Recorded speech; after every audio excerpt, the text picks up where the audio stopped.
Happy Wednesday. For those of you that are new to my channel, welcome.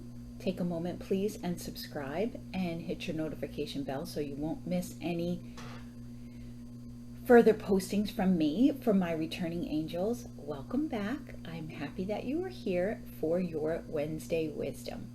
Okay, Mercury retrograde is in full force because I recorded my Wednesday wisdom and it got deleted. So I'm going to try this again. These never happens to me. Never happens. I never am affected by Mercury retrograde in an electronic type of way, but for some reason this particular one is hitting me hard. So if you guys are experiencing some kind of technical difficulties, or you seem to be doing things more than once because it's not cooperating, you can thank Mercury retrograde. I don't even think it's actually here yet. I think I'm in the shadow phase, but as any of you who have followed me for a while, you know I'm not normal. Everything hits me at different times and it hits everyone else. Okay, this Wednesday wisdom, I would like to talk about destination addiction. Now, I'm sure most of you are familiar with destination addiction, but in case you're not, destination addiction is thinking that happiness or fulfillment or your purpose is somewhere in the future. Think about when you were a kid, right? It's all programmed from our childhood. How many times did you remember people saying, so what do you want to be when you grow up?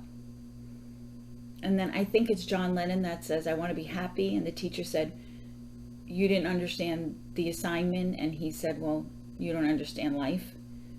It's true, right? I mean, how much pressure is that for a 5-year-old? What do you want to be when you grow up?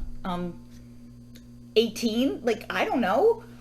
For me, it was always very simple. I always wanted to be a wife and a mother. I knew that when I was a child. And I know people would think, well, what are you going to do for a job? Well, that was like secondary to me. It wasn't about a career. It was about happiness. And I wanted to be a wife and a mother. Now, what was I supposed to do for the whole time of my childhood? Just sit there and be unhappy because I wasn't able to be a wife and a mother yet? No, you find happiness in the everyday. Okay? That's not to say, like when I became a mom, that was it for me. Like that was the happiest I'd ever been. Like, so it was important for me to have that end goal of being a mom, but I couldn't live my life in a state of limbo until that time came. So my question to you is, what happiness addiction do you suffer from? What event do you think is going to bring you what it is that you're searching for? This came up because I had a conversation with my daughter the other day, and there was something that she thought she wanted. And when she got it, she was kind of like, oh, I don't think I want that. Now, luckily, she's not a happiness addiction person. She was, I never asked them when they were little, what do you want to be when you grow up? Because I know how frustrating that is as a kid.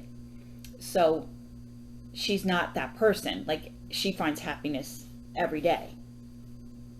But we started talking about that. Like, how isn't that so funny that sometimes you think you want something so badly and then you get it and you're like, oh, well, gee, that didn't feel the same way that I thought it would. Or that didn't bring me the happiness or the satisfaction that I was expecting.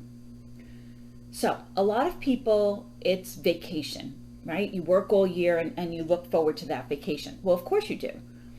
However, if you're living your life for that vacation and say that vacation gets canceled. I had a cruise planned 3 times last year, all canceled. And was it disappointing? Of course it was, but it wasn't the end all of life because I wasn't living my life for that vacation. So say you're anticipating this vacation and you're going to be happy when you get on vacation. Well, okay. Say you get there and it rains the entire time and you were planning to do all these outdoor activities. Well, now you just wasted the last 6 months of your life anticipating this destination that didn't bring you the happiness that you thought.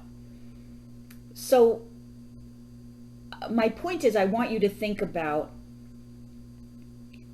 how you can find that feeling, a little bit of that feeling, at least every week, not necessarily every day. I mean, some days I wake up and before I know it, it's time to go to sleep. I'm like, I don't even know what I did today.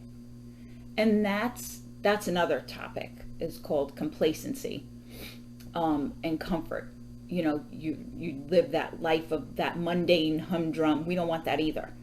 We want to find a balance. We want to find a balance between living your life without destination addiction and also not becoming complacent with where you are, that you don't want to change anything.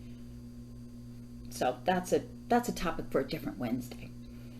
But so you get what I'm saying with destination addiction. Okay. My cousins, two of my cousins were planning to get married last year in 2020.